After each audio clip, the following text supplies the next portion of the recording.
Good morning, students. Sairam.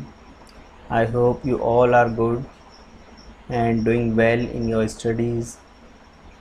Today, we are going to start our next lecture, and this lecture is basically on chapter number 2, that is electrostatic potential and capacitance. Okay, under this chapter, we are going to study some concepts, some topics today, and this topic is as you can see, equipotential surface. Okay, today we will study about this topic. Actually, what is equipotential surface? You need to understand.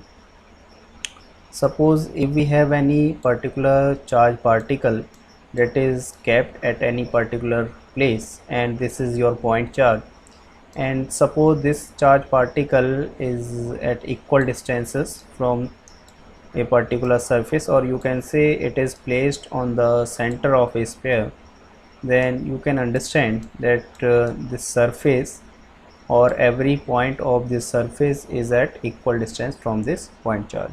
Okay, so if I ask you what is the potential on this particular surface due to this point charge, we know that each distance is capital R, that is radius.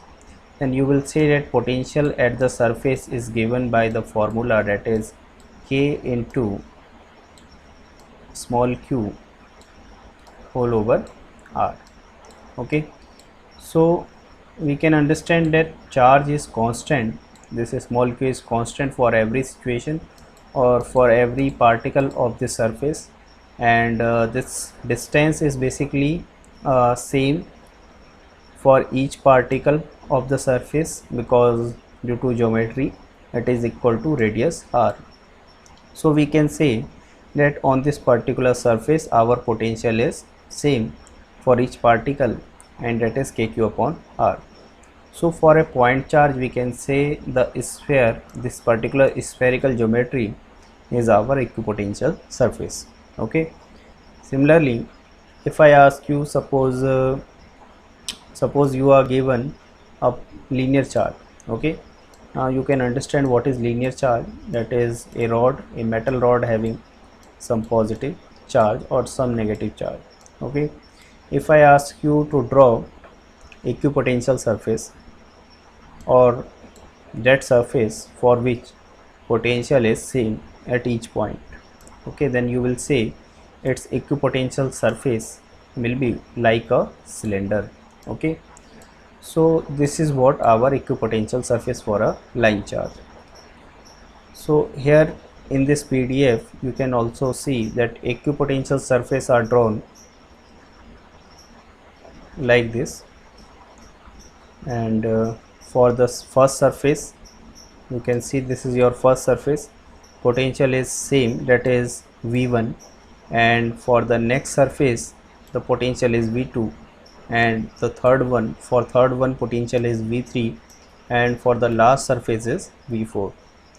So what is property of equipotential surface? Actually on equipotential surface we can understand that our net burden to moving a charge, that should be 0.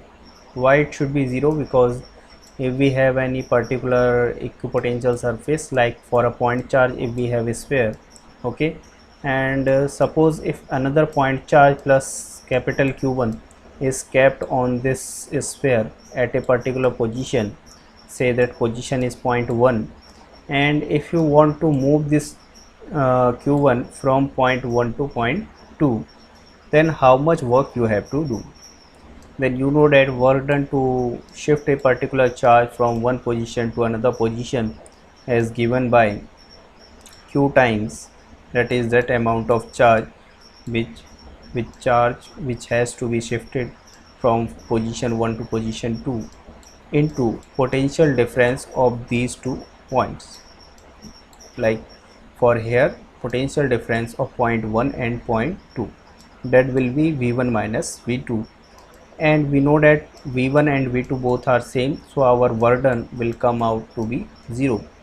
So as a rule we can say that to move a particular charge particle along the equipotential surface, our work done is 0. Here it is also mentioned that no work is done along this path on an equipotential surface.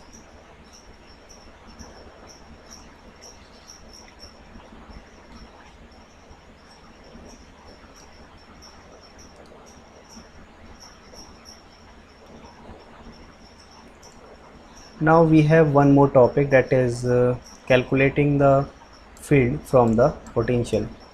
Okay, so suppose if potential is given for a particular region, then this relation holds true, that is Es equal to, or electric field equal to, electric field in space equal to delta V by delta S.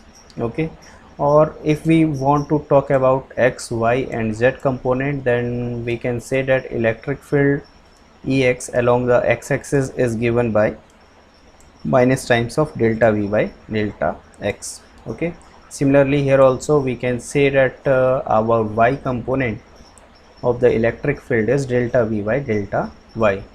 Similarly, our Z component of electric field can be given as delta V by delta Z. From here you can also say that suppose this Ez is given by minus times of delta V by delta Z, so you can say that delta V will be E times of delta Z. Again, these formulas have been derived from this relation, that work done at any point is given by QV naught. Okay, and work done, you know, that is force into displacement. Suppose any q charge, small q charge is kept in some electric field. Okay, then force on that q charge will be QE. You understand it, you have learned this concept in chapter number 1. So suppose that that a small charge q is displaced by a small distance, and that distance is how much, that is ds or dr, then you can say that this work done QE, that is, or work done equal to QE into ds, that is given by q times of V. Then this q to q will be cancelled out. From here you can understand that potential will become equal to E into ds. The same thing is written over here. This minus times denotes that if we move along the direction of electric field, then our potential decreases. Okay,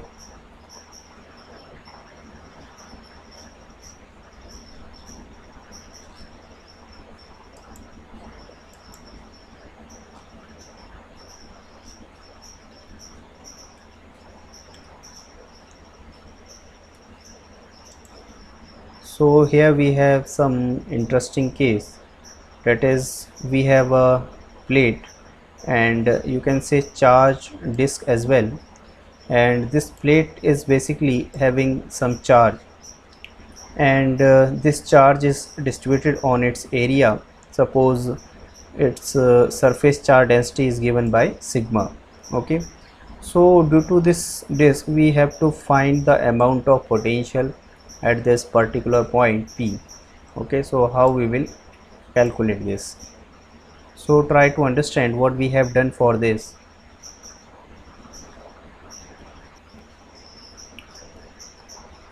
We will assume that this disk is made up of very small thin rings, and suppose this disk we have considered a thin ring of radius r dash, as you can see in diagram, and this r dash radius, or you can say this thin ring of having radius r dash has a width of dr dash. Okay, so just think in your mind, we have this small thin ring only, and if I ask you what is the potential at this particular point due to this thin ring, then you will say that each point you have to again divide this thin disk into many charged particles, but we can say that potential is our scalar quantity, so we don't need to take actually component, and what we can do, we can calculate potential due to a very small particle, and we can simply add the potential due to all the particles. We can make their algebraic sum, you can understand it. So suppose this small thin ring will have some charge, and if I ask you how much charge it will have, then you can say that this small thin ring will have charge small dq, that is surface charge density sigma into area of this thin ring. And we have calculated many times area of such geometries. Now you can understand it very well. Let's suppose if you cut this thin ring and you can try to make it a straight component, and then you will get a rectangular like shape. And for this rectangular, you can say that this total perimeter will be length of the rectangle, and this width dr dash will be its width of the rectangle. So we can say our area will be 2 pi r dash. Remember, r dash is the radius of this thin ring, into you have to multiply it by its width also to get area of rectangle. So this term denotes area of this thin ring. I hope you have understood this concept. And this dq charge is actually located on this thin disk. Now you can understand that each element of this thin disk is at a distance of small r from this point P, and by Pythagoras you can say that this small r is under root of z square and root r dash square. Okay, so potential at this P point will be 1 by 4 pi epsilon naught into dq upon r, and this will be 1 by 4 pi epsilon naught. dq we have calculated, and r will be, this small r will be under root of z square plus r dash square by Pythagoras theorem. So if we want to calculate potential due to whole disk, we have to integrate this function, and if you will integrate this, you will get v equal to integration of dv, or you can understand this 2 pi and 4 pi will be resolved together or will be cancel out by each other with remaining factor 2, and we will get sigma upon 2 epsilon naught r dash dr dash whole over z square plus r square.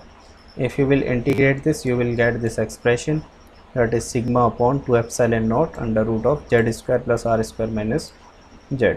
Okay, this is a simple integration techniques. Okay, here in this PDF, in this book, it is not explained how to integrate, but you can do it separately. Now we will talk about next topic. So for the next topic, we have a device which is called parallel plate capacitor. Actually try to understand its configuration, how it is formed. We basically consider two plates like area A, having area A, and these plates are arranged in such a way, suppose distance between these two plates is small d, and here it is mentioned that bottom side of top plate has plus q charge. This top plate will be given some charge. Actually this charge is basically derived from the lowermost plate, and with the help of a battery we derive some charge from the lower plate, and we try to provide this charge on the upper plate. So by the property of the conductor that electric field should be actually zero inside a material, this whole charge will appear to the inner side surface only, not to the outer side surface. Okay, due to this we will get this configuration like top side of the bottom plate will have charge minus q. And here also you can understand, if we talk about the electric field configuration for this particular arrangement, then electric field is always from the higher potential to lower potential, and this electric field basically is present only in this confined region. If I consider any point, say 1 and 2 above or below of this arrangement, then at the point 1 you can say that your net electric field is 0. Why? Because due to the upper positive plate, your electric field will be away from the positive plate, and that will be sigma upon 2 epsilon naught. But due to this lower plate, that electric field will be minus times of sigma upon 2 epsilon naught. So due to this configuration, we can say that at the point 1 and point 2, your electric field will be basically 0.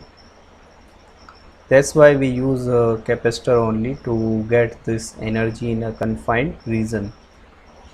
So here we have to understand actually what is the capacitance of this whole device. Capacitance means something like how much is the capacity of this whole device to gather or to store a particular amount of charge. Okay, how much capacity it has, that is called capacitance, and we have to determine that capacitance.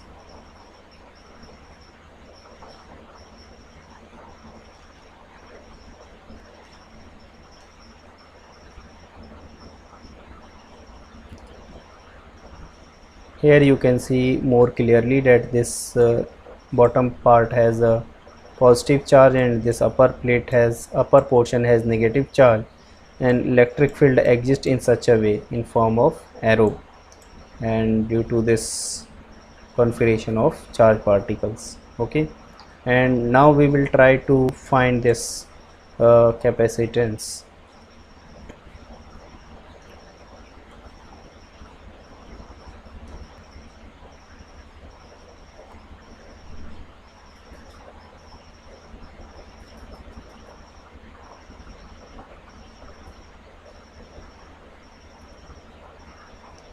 So if I ask you what is the potential difference between the upper plate and lower plate, then you will say that potential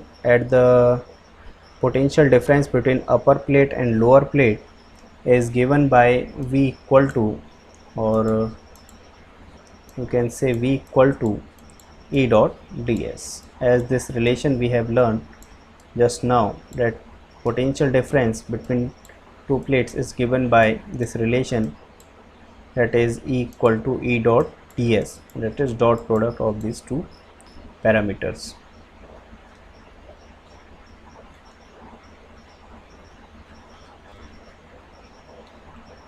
So this potential difference is given by this particular equation, that is 25 and 8, and this potential difference is E dot ds. E is our constant, that is electric field between these two plates. Okay, electric field, you know that due to infinite plate electric field is constant, that is given by sigma upon 2 epsilon naught. So electric field will come out this integral part, and integration of ds will be d. Okay, so our formula has become at C equal to A epsilon naught upon D, because capacitance is given by this formula, that is Q equal to CV, and from here we can say that our C equal to, that is Q by V.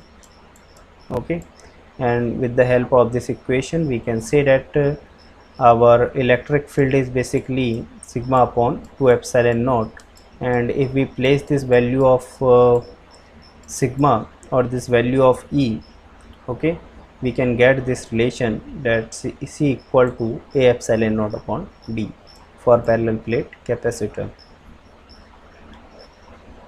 Now next topic we have, that is capacitor in parallel and in series combination. Now try to understand that how capacitors are connected in series or parallel. The first topic is capacitor in parallel. Okay, so how we will connect capacitor in parallel?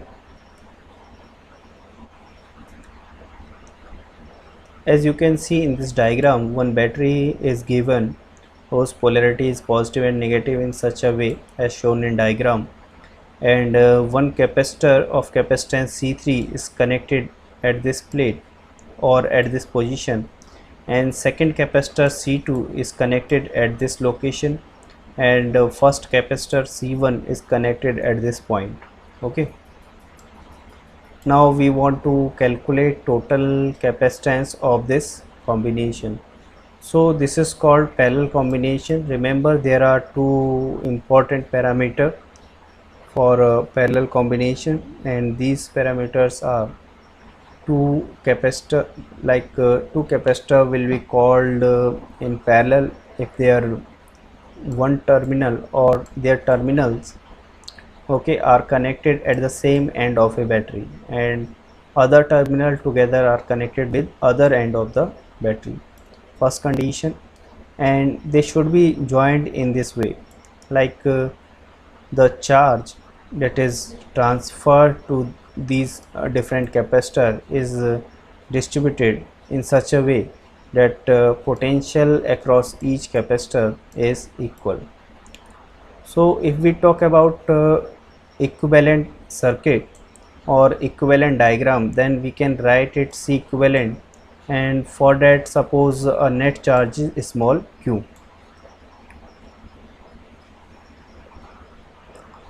Then we can understand that this equivalent charge q is nothing but sum of these three individual charges, that is q1, q2 and q3. So to find the capacitance of equivalent capacitor, we have to apply this relation that q is basically given by q1 plus q2 plus q3, and we know that charge on a capacitor is C times V, where C is its capacitance and V is voltage difference between its higher plate and higher positive plate and lower negative plate. Okay, so q1 will be given by C1V and q2 will be given by charge on second capacitor, that is C2V, and q3 is given by C3V. So from here we can take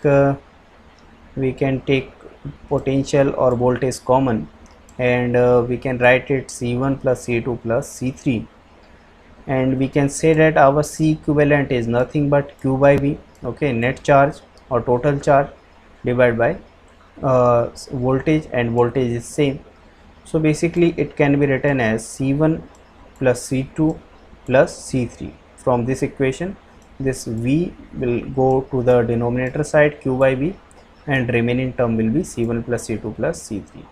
So this is the formula for C equivalent in parallel combination.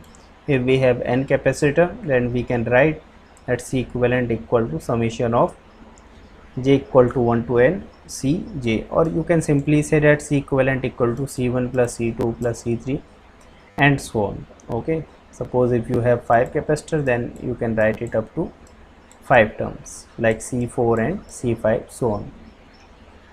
The next thing we have to understand capacitor in series connection, how these are connected.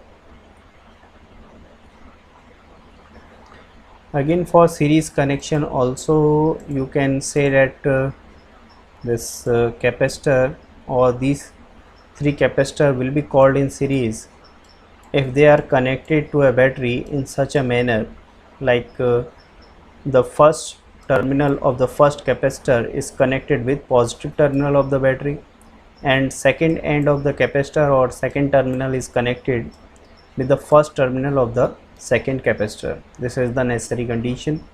Similarly for C2, its lower end or you can say negative plate is connected with positive plate of C3, and at last the negative plate of C3 this negative plate should be connected with lower potential of the battery. Then this combination is called series combination. Okay, so what we have in series combination, basically charge is same. If we talk about series connection, then charge in all three capacitor is same, but potential is distributed separately. V equal to V1 plus V2 plus V3. So we will utilize this relation of potential to find equivalent capacitance of three capacitors. We can say that potential on the first capacitor is given by this relation, that V1 equal to Q by C1. Similarly, potential on the second capacitor is given by V2 equal to Q by C2, and potential on the third capacitor is given by V3 equal to Q by C3. And as I told you that we will utilize this condition that potential V equal to V1 plus V2 plus V3, total potential drop, should be equal to algebraic sum of potential drop on each capacitor. Why? Because potential is an scalar quantity, you can understand it very well, and we will replace value of V1, V2, V3 from the above three relations. So we can write Q by C1 instead of V1, Q by C1 plus Q by C2 plus Q by C3. So take Q common, you will get 1 by C1 plus 1 by C2 plus 1 by C3, and from here your C equivalent relation, because C equivalent is Q by V, okay. And if you will compare this relation, or you can write Q upon V, and value of V is this much. This V is given by this expression, so we have replaced value of V over here. This Q to Q will be cancel out, and finally we will get this relation that 1 by C equivalent, if you will make its reciprocal, then you will get 1 by C equivalent equal to 1 by C1 plus 1 by C2 plus 1 by C3. So this relation we will use in case of capacitor if they are connected in series. For parallel, we can say that C equivalent is C1 plus C2 plus C3, simple.